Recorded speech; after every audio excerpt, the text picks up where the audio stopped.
Oi, eu me chamo Andréia e peço a compreensão de todos quanto ao andamento da leitura, porque eu estarei fazendo a partir do gravador do meu celular, que não é tão legal, e como o notebook está com alguns problemas de travamento, eu não sei se será possível cortar os gaguejos, os erros, mas o importante é que eu estou aqui e espero poder ajudar com a minha leitura.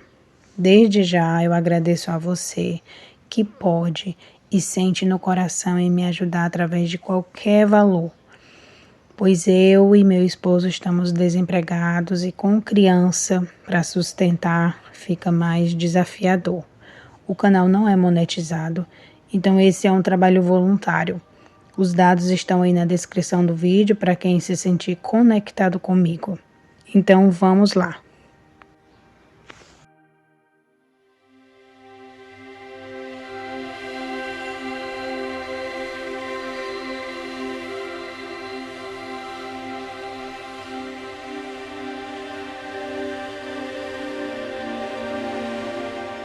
Capítulo 5 do livro O Homem Não Nasceu para Chorar, de Joel Goldsmith. Interioridade.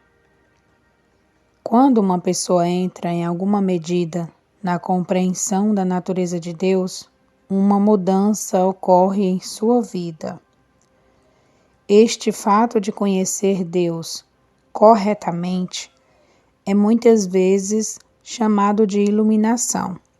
E como a iluminação muda a consciência de um sentido limitado para outro de capacidade infinitamente maior, uma nova vida começa a se desenvolver.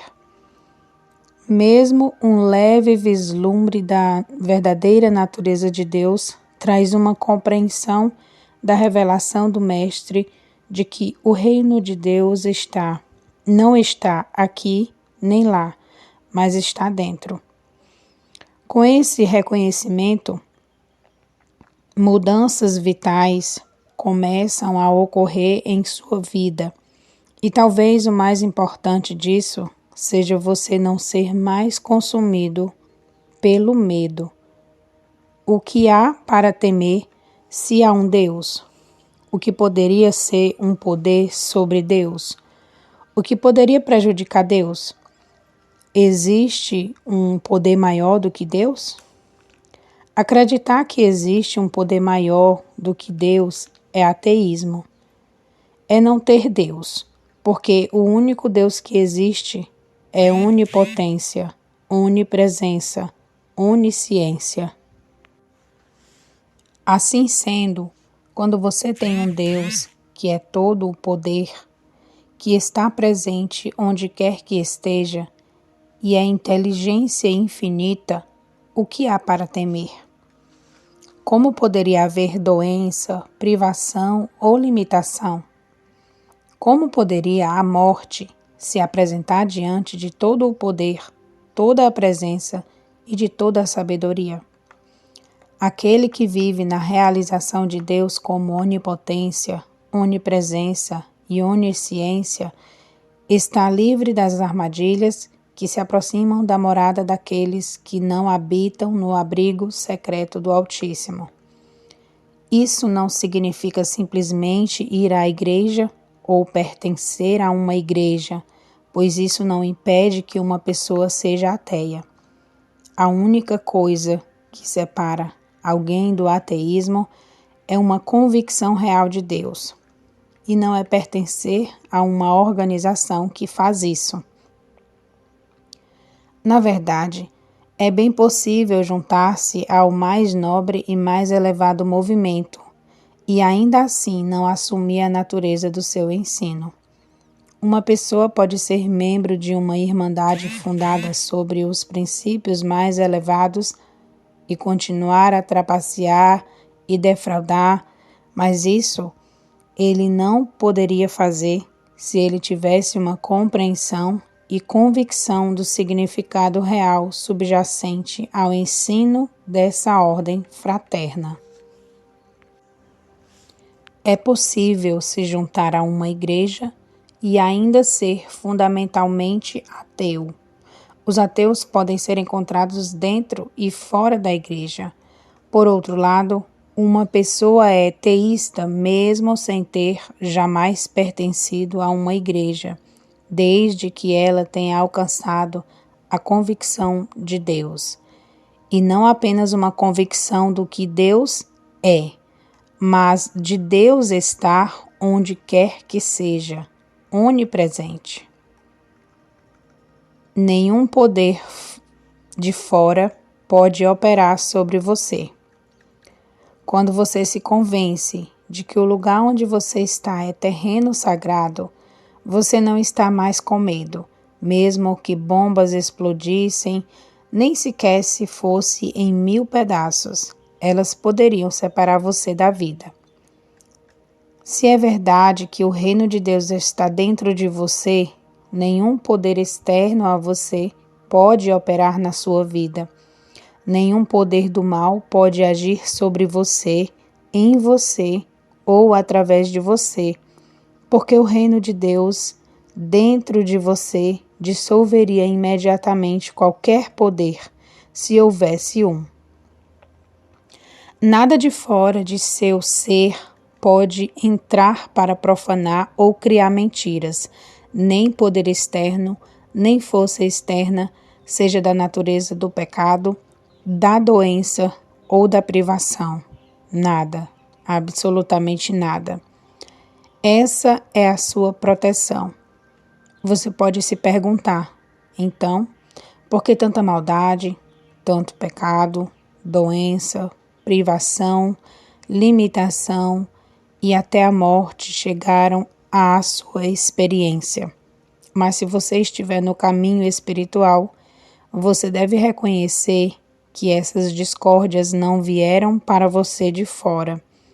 Não há como progredir espiritualmente, instaurar a purificação, rejeitar a mortalidade e abraçar a imortalidade, sem primeiro reconhecer que nenhum poder do mal jamais entrou em sua experiência a partir de fora do seu próprio ser.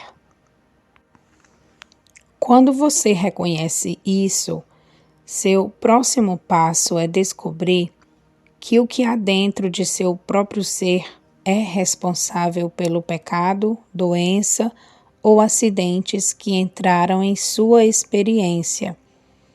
Eventualmente, será reconhecido que o que é responsável pelos males da humanidade são a escuridão, a ignorância da verdade.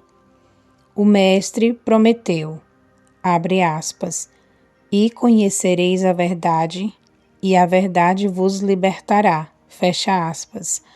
João 8:32. É evidente que se você não é livre por causa da sua falta de conhecimento da verdade, é claro que isso significa que é por conta da sua ignorância. A ignorância é responsável por seus males, mas felizmente há algo que você pode fazer a respeito da ignorância. Se houvesse um demônio ou um Satanás externo a você, responsável pelos seus males, seria justificável dizer: não há nada que eu possa fazer sobre isso, mas sofrer. Ou se as estrelas e os planetas possuíssem poder para governar sua vida, você também poderia dizer: eu não posso fazer nada sobre isso. Se houvesse condições externas a você que pudessem ser responsabilizadas por seus males, você poderia protestar: bem, eu não posso fazer nada sobre isso, eu só posso suportar. Mas o Mestre declarou: conhecereis a verdade e a verdade vos libertará. Paulo foi ainda mais longe quando disse: tudo o que um homem semear, ele deve também colher. Gálatas 6:7. Ele não hesitou em colocar seus problemas diretamente em sua própria porta, e ele ainda acrescentou: Quem semeia para a sua carne, da carne colherá a destruição, mas quem semeia para o Espírito, do Espírito colherá a vida eterna. Gálatas 6:8. E novamente trata-se de você. É você. Mas isso não significa que você está condenado ou que deva se condenar. Assim como Jesus não condenou ninguém, mas em todos os casos, mesmo para aqueles que pecaram, sua resposta foi: nem eu vos condeno. João 8:11. Você vai perceber que não está sob condenação, mesmo por sua ignorância. Você tem a colheita dentro. Deus não é responsável por seus males. Deus não é responsável por sua morte. Porque não tenho prazer na morte do que morre, diz o Senhor Deus. Convertei-vos, pois, e vivei. Ezequiel 18:32. O perdão no instante do arrependimento. Acima de tudo, se você está vivendo com medo de que Deus o esteja punindo por algum pecado, perca esse medo agora, pois isso não é verdade. Deus nunca puniu ninguém por nenhum pecado.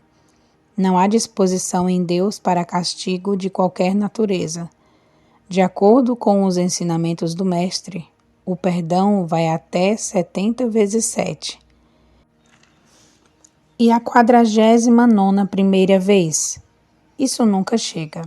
Não seria possível perdoar, perdoar e perdoar sem trazer cura para quem você perdoa. O que o Mestre realmente quis dizer foi que o perdão deve continuar até uma cura ter lugar. Perdoar até não haver mais nada para ser perdoado e nunca condenar, nunca julgar. Embora uma pessoa seja punida por seus pecados, ela é punida apenas enquanto os pecados continuam. No momento em que ela olha para cima e se afasta deles, naquele momento, embora seus pecados sejam encarnados, ela torna-se branca como a neve e ela não precisa esperar a morte para receber o perdão que está procurando. Seu perdão é no instante de sua conversão, no instante de seu arrependimento. Não aceite a crença de que a discórdia que você está sofrendo é de Deus, ou que Deus é o autor ou a causa do seu sofrimento, nem mesmo por uma boa razão, pois não existe nenhum bom motivo, e isso já foi revelado pelo Mestre. O ensino completo do Mestre é sobre o perdão, e quando você consegue entrar em acordo dentro de si mesmo, de que Deus não é o autor de suas discordâncias ou desarmonia, dos problemas de sua mentalidade física, moral ou financeira, você dá um grande passo adiante e liberta-se da crença de que Deus o está prendendo em amarras. Aceite seu domínio dado por Deus. A constatação de que não há poder fora do seu próprio ser, que seja responsável por doenças, prepara-o para o próximo passo, que é entender que o sofrimento, a falta e a limitação em sua vida são devidos a algo dentro de você, não a algo fora de você, e que não há ninguém no céu, na terra ou no inferno que seja responsável por essa condição. A culpa que deve ser corrigida não é senão ignorância da verdade, e você pode fazer algo a respeito.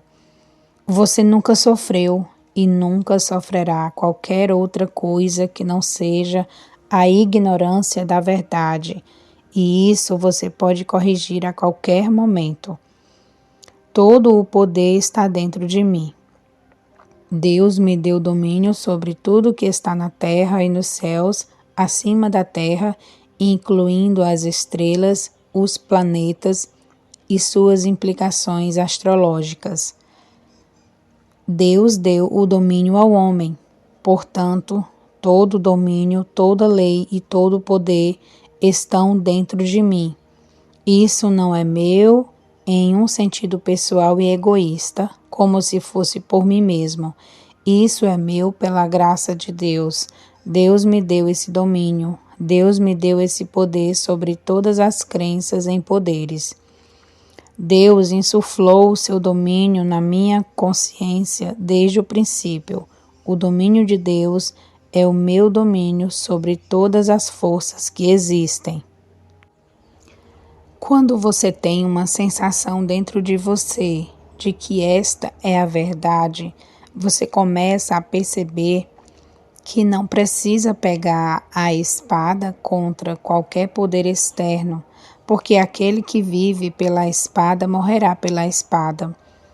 Você começa a entender por que o Mestre disse: Eu, porém, vos digo que não resistais ao mal.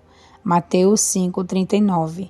Porque ele nunca instaurou uma guerra contra o diabo e porque ele nunca lutou contra o mal.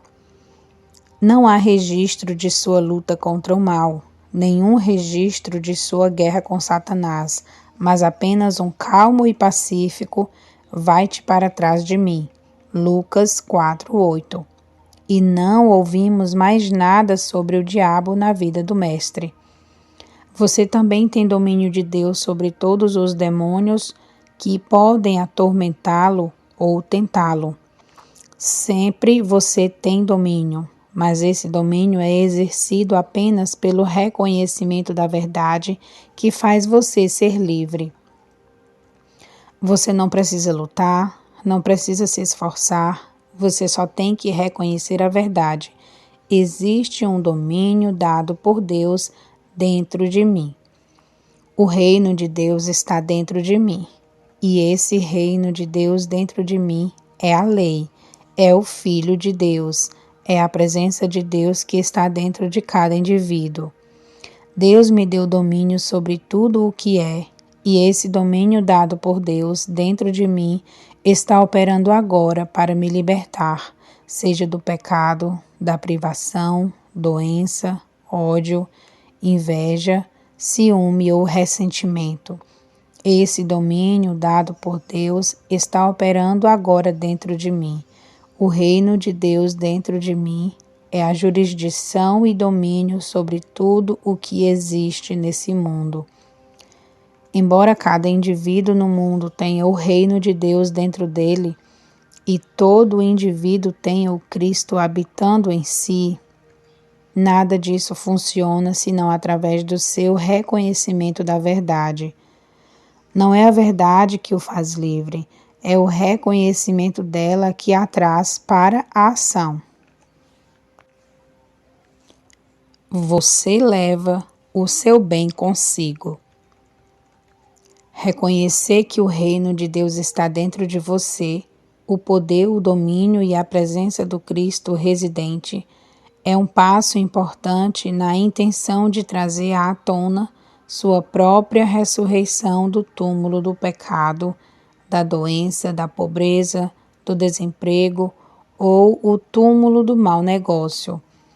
Outro passo importante é lembrar-se diariamente da verdade, da interioridade, que todo o bem já está dentro de você e por isso ele nunca será alcançado, mas apenas expressado. Quando você entra em uma sala vazia, não há amor lá, nem há nenhum ódio, pecado ou doença. Se uma pessoa entrasse em uma sala para obter qualquer coisa, ela ficaria desapontada por não haver nada na sala para ser obtido. O que quer que esteja na sala tem que ser trazido pelas pessoas que entraram nela. Se houver amor, é porque as pessoas nela trouxeram amor. E aqueles que trazem amor em uma sala irão sair da sala com o amor multiplicado.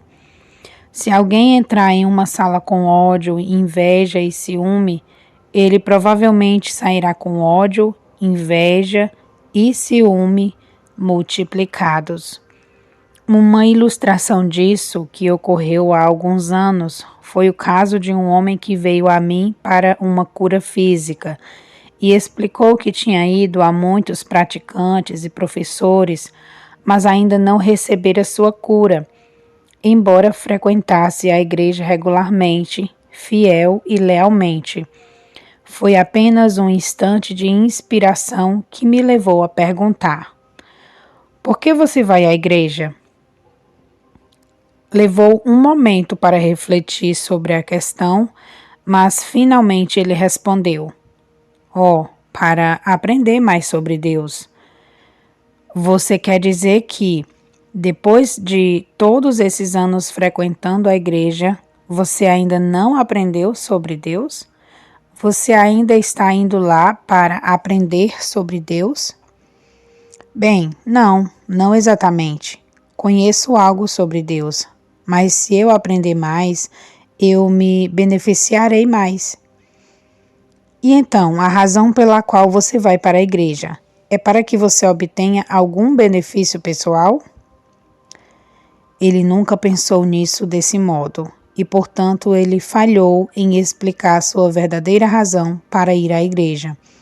Então eu mostrei que ele saía da igreja com o que ele trouxe para ela e acrescentei: que tal reverter a sua atitude e na próxima vez que você for à igreja, ir com a ideia de levar algo consigo? Você já tem alguma compreensão da verdade de Deus e da oração. Por que não vai lá com o pequeno grão de verdade que vamos admitir que você tem e tenta por esse grão de verdade para trabalhar em benefício daqueles que estão lá e que ainda não conhecem o que a realização de Deus pode fazer? Passe essa hora inteira com a ideia de que o que quer que você ganhou em conhecimento partilhará com aqueles naquela igreja. Na segunda semana, ele veio a mim e anunciou uma melhora notável, e na terceira semana conseguiu confirmar uma cura completa. Não há nada na vida a ser obtido, nem mesmo Deus, nem uma compreensão de Deus. Todos isto é, já é, e tudo isso já está onde quer que esteja. O reino de Deus não pode ser trazido a você, nem mesmo por Jesus Cristo. Ele simplesmente anunciou que o reino de Deus não está aqui ou lá adiante, mas que o reino de Deus já está dentro de você. Montanhas sagradas ou templos piedosos não revelarão Deus, e certamente há ainda menos esperança de encontrar Deus em um homem ou em um livro. Deus deve ser procurado onde Deus está, dentro de você. Não é você se tornar mais amoroso que faz o amor operar em você. É percebendo que a natureza de Deus é amor e que o reino do amor já está estabelecido dentro de você. Portanto, não há algo como amor em um quarto vazio e nem ódio, inveja ou ciúme também. É apenas uma sala, um quarto vazio, nada mais.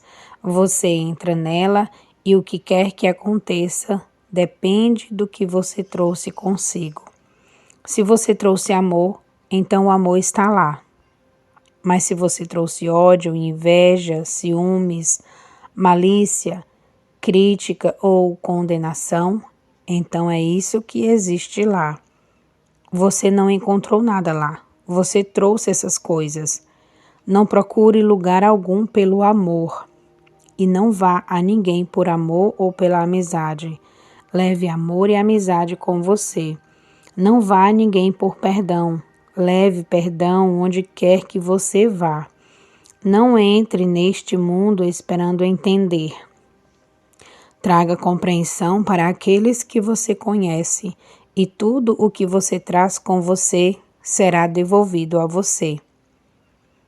Lança teu pão sobre as águas. Lança o teu pão sobre as águas, porque depois de muitos dias o acharás.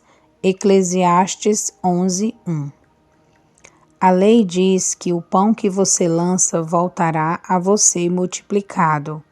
Se o amor não está retornando a você, esse não é o pão que você está lançando sobre as águas. Entenda, se perdão, abundância e compartilhamento não vierem a você, é porque você não tem lançado esse pão sobre as águas. E se você não fizer isso, você pode voltar a você. Todo o pão na água é destinado a retornar à pessoa que a colocou lá. Seja qual for o nome ou a natureza do pão que é lançado sobre as águas, o pão doce do amor e vida ou o pão azedo da inveja, ciúmes, malícia, ressentimento e perseguição, essa é a natureza do pão que retorna. A vida é como um talão de cheques. A pessoa que tenta sacar o que não depositou, mais cedo ou mais tarde, estará em apuros. Não há amor neste mundo, mas há amor em você e em mim. Não há ódio neste mundo, mas pode haver ódio em você e em mim. Se enviarmos esse amor ou ódio ao mundo, isso só fará você multiplicá-los e retorná-los. Viajei praticamente a cada país do globo nos últimos 53 anos e, apesar de ter encontrado muito amor, nunca me encontrei com ódio, ressentimento ou fanatismo. Nunca conheci nenhuma dessas coisas para me alcançar ou me tocar. Passei muitos anos em países onde o fanatismo e a distinção de classe eram abundantes, mas nunca experimentei ou conheci essas coisas. Isso não é por causa de qualquer virtude da minha parte. Nasci e me criei em Nova York, em tal ambiente que uma pessoa cresce lado a lado com branco, com negro, com amarelo, com judeus, gentios, protestantes e católicos. E geralmente ela não está ciente de nenhuma distinção até que esteja muito velha para que essas coisas tenham alguma diferença para ela. É uma bênção nascer e ser criado em uma cidade como essa e ser educado em escolas públicas, onde o menino ou a garota sentada ao seu lado pode ser filho de pais muito ricos e aquele do seu outro lado pode viver nos caminhos difíceis da vida. Por causa dessas circunstâncias, nos meus anos de formação, eu cresci sem qualquer conhecimento de parcialidade ou fanatismo e, portanto, em todas as minhas viagens não experimentei nada disso, mas voltou a mim apenas o que eu carreguei comigo. Desde os primeiros dias e por qualquer meio de esclarecimento que veio a mim, eu sei que, para onde quer que eu viaje, vou sempre encontrar o que eu carrego comigo. E então, se eu entrar em um escritório de negócios, uma igreja ou uma estação de alfândega na fronteira, eu levo comigo o reconhecimento do Cristo residente, a percepção de que cada indivíduo é filho de Deus em sua verdadeira identidade. Quando o Mestre ensinou: a ninguém na terra chameis vosso Pai, porque um só é o vosso Pai, o qual está nos céus, Mateus 23:9, ele não estava falando apenas com seus seguidores na Terra Santa, ele estava falando com o mundo. Não há mais que um só Pai, o Pai Celestial. Conscientemente carregue com você, onde quer que você vá, a percepção: eu tenho apenas um Pai, e Ele não é apenas meu Pai, mas o Pai de cada pessoa que eu encontrar, seja ela branca ou negra, amarela ou marrom, seja um judeu ou pagão, amigo ou inimigo. Independente de seu passado ou status atual, eu sei que somos irmãos, pois há apenas um Pai. e todos somos filhos desse Pai. Talvez nem todos saibam disso, mas eu sei. E isso faz com que todos que conheço pertençam à casa de Deus. Quando você carrega isso em sua consciência, isso é sentido por aqueles que você conhece. O mundo devolve sua atitude em relação a ele. Todos tiveram a experiência de conhecer alguém, um ministro, um líder, um praticante ou professor, cuja presença fez você se sentir confortado e puro, banhado por uma onda de amor. Você conheceu isso porque na consciência daquela pessoa havia amor. Ela estava vivendo seu cristianismo, ela estava vivendo sua religião, ela estava vivendo sua piedade, e por estar em sua presença, o amor expressado por ela envolveu você. Por outro lado, alguns de vocês provavelmente já estiveram na presença de uma pessoa que fez com que seus pelos arrepiassem. Você podia sentir o ódio, o fanatismo, a luxúria ou a sensualidade que emanava de seu pensamento e você queria fugir, retirar-se dali. Você também pode ter se sentido nervoso ou inquieto. E você pode até ter pensado em correr para casa e tomar um banho. É como Emerson disse: o que você é troveja tanto que eu nem consigo ouvir o que você diz. Estamos sempre expressando nosso próprio eu, mesmo quando tentamos ocultá-lo. Escondemos isso principalmente só de nós mesmos, mas aqueles das nossas relações às vezes nos conhecem mais e melhor do que nós a nós mesmos. Tudo isso é devido à ignorância. Se você está percebendo neste mundo qualquer ressentimento, ódio, ciúme ou fanatismo, isso acontece por causa da ignorância. Você não sabe realmente o que está fazendo. O Mestre estava certo quando falou sobre aqueles que crucificaram. Pai, perdoa-lhes, porque não sabem o que fazem. Lucas 23:34. Se você levar medo para o mundo, não é pecaminoso da sua parte, é ignorância. Você não sabe o que está fazendo. Quando sabe, você pode mudar isso sabendo a verdade.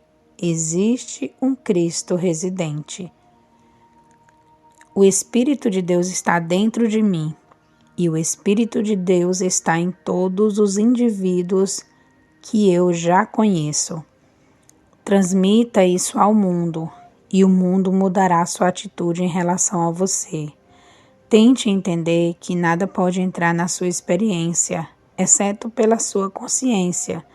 Nada mesmo. É através da sua consciência que você dá ou recebe ignorância ou sabedoria. Você se transmite aos outros. As pessoas serão atraídas para você se sentirem calor, alegria, espiritualidade e bem, porque na presença dessas qualidades estão encontrando apenas o amor de Deus fluindo.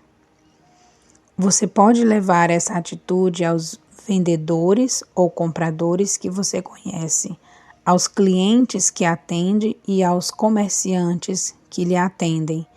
Ao transmitir a presença de Deus realizada para eles, muitas vezes são curados e você pode enviá-los para casa ou trabalho, mais abençoados do que nunca. Você está sempre se comunicando com os outros pelo seu estado de consciência. Este fato revela a verdadeira natureza da vida cristã. A vida cristã não é uma maneira de buscar Deus para algo. Não é uma vida de conseguir, é uma vida de dar. Não existe caminho para que Deus alcance este mundo, exceto através da consciência. Deve haver uma consciência através da qual ele vem. Esse é o segredo da cura. Você não pode receber a cura espiritual de qualquer pessoa na rua. É preciso alguém que tenha desenvolvido sua consciência até o ponto de ser uma transparência através da qual Deus se manifesta. E quanto maior o grau dessa transparência, maior é o trabalho de cura que ele pode fazer. Conheça a verdade de que todo o poder é dado a você, o poder de Deus e o poder de Deus e o domínio de Deus sobre todo o pecado, doença, falta e limitações do mundo.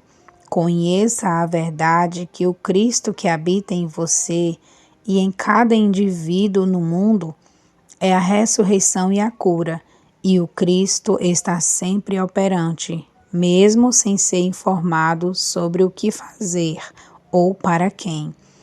Leve essa realização com você em sua associação com outras pessoas mais e mais, até que alguém lhe diga: sinto-me confortado quando falo com você, ou um fardo sai de minhas costas quando eu estou com você. Então você saberá que você entrou na vida cristã e que o grande manancial de interioridade no centro do seu ser está fluindo para expressar amor, paz e alegria. Instruções para um estudante. Você está tentando curar pessoas, mas não vai funcionar.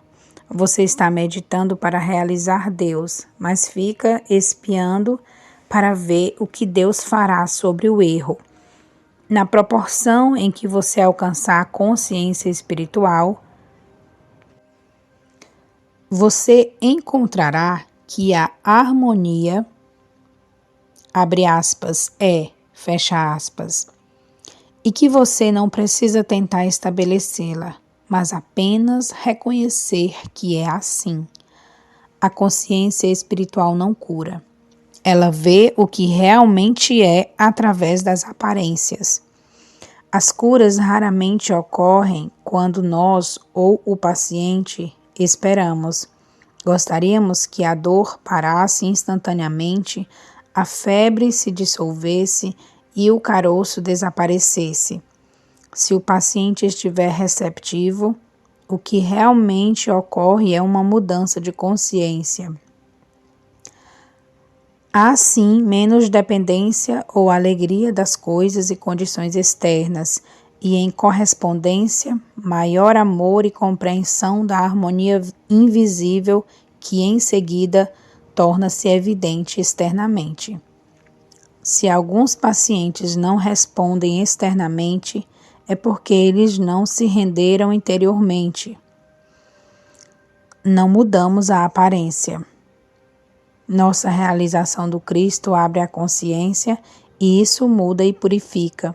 Então, e somente então, o exterior revela que a aparência está em conformidade com a consciência interior. Na verdade, a condição externa é o estado de consciência externalizado. Não pode haver mudança externa até que ocorra um despertar interior. Toda luz espiritual vem somente após a escuridão. Não passamos por isso uma ou outra vez? Quando estamos felizes em nossa saúde, oferta e relacionamentos, não há progresso espiritual. À medida em que as condições materiais ou as pessoas nos falham, somos levados ao espírito. Basta observar como muitas vezes você se sente satisfeito por causa da aparente harmonia, e você verá então porque você deve ser afastado do bem meramente humano. Mensagem de gabinete. É uma grande alegria observar o desenrolado caminho infinito, principalmente porque o aumento de atividade é indicação de sucesso dos alunos em viver e praticar os princípios específicos que constituem esta mensagem. Compreender a natureza de Deus é o grande segredo. Uma vez que o aluno perceba que não é como qualquer coisa que ele tenha acreditado que ele seja, e na proporção da natureza de Deus que é revelada a ele, uma nova compreensão da oração e meditação vem rapidamente. Somente através da oração e da meditação, a atividade da presença de Deus vem para a prática na nossa vida diária. Acima de tudo, entender que não há uma doação ou uma retenção de Deus, não há um Deus gratificante ou castigador, é encontrar a paz, o silêncio e a libertação da ansiedade e do medo. Não sinta que você deve perseguir eternamente a Deus. Antes, fique quieto e deixe Deus alcançar você. Que Deus o encontre enquanto deixa o amor de Deus fluir através de você para o seu próximo, e especialmente para o seu vizinho inimigo. Há um Cristo e permanecer quieto traz a expressão da graça divina, por estar o Espírito de Deus sempre presente no homem. Fique quieto. Não há necessidade de dizer a Deus, instruí-lo ou implorar a Ele. Fique quieto. O todo sapiente já sabe, e a quietude traz o fruto do conhecimento de Deus. Deus é amor, e essa quietude traz o fruto do amor de Deus. A graça de Deus está sempre conosco, e essa quietude revela o fruto da graça de Deus. Bom, finalizamos o capítulo 5 e assim que eu gravar o próximo capítulo, estarei postando aqui para você. Mais uma vez, lhe recordo dos meus dados para Pix que estão aí abaixo na descrição. Se você se conectar comigo e sentir-se livre para me auxiliar, eu sou muito grata. Um abraço especial e até o próximo vídeo.